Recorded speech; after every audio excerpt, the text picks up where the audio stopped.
So what's the point? Have you ever asked that question? What's the point? I have, and it's the guiding question in the book of Ecclesiastes, a book we're studying here at Grace Bible Church in Lorton. We looked at the beginning of chapter 1 last week, where we're introduced to the main character, who's called the teacher, an older, experienced, wiser man who's looking at life and asking that question: what's the point? What's the meaning of life? There's two major themes that we saw last week that come out in that first chapter. And the first one is the words that he uses often: vanity, vanity. All is vanity. Have you heard that phrase before?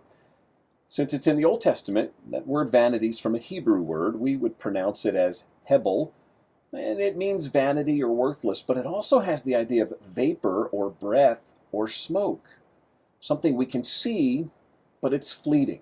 Something we can reach out to, but we can't grab or hold on to because it disappears. And so the second theme of the book ties into that. He says, all is vanity under the sun.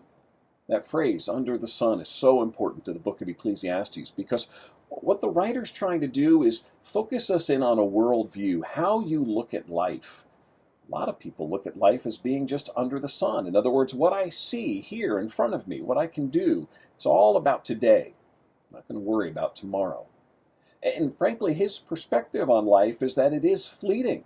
It's vanity. It's because we all grow old and we die, and eventually, rich, poor, wise, foolish, eventually we're all likely to just be forgotten.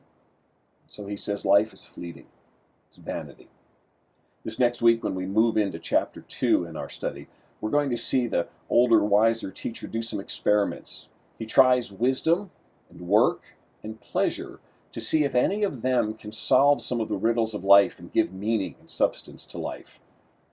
His answer, again, is not a surprise. He's going to end up saying it's all vanity if you put it all into work, and life is all about your job, or life is all about that weekend party and pleasure, or you think life is all about trying to look intelligent to other people. That's what those things are. He says life is like hebel. It's just fleeting. But if we can see those things, work and pleasure and wisdom, as gifts from a loving God who created us, then we are on the path to experiencing real joy. That's what we'll talk about this coming Sunday as we continue in Ecclesiastes 2 here at Grace Bible Church in Lorton. Thank you for listening, and I hope you'll join us, and you can certainly check out any of our sermons right here online.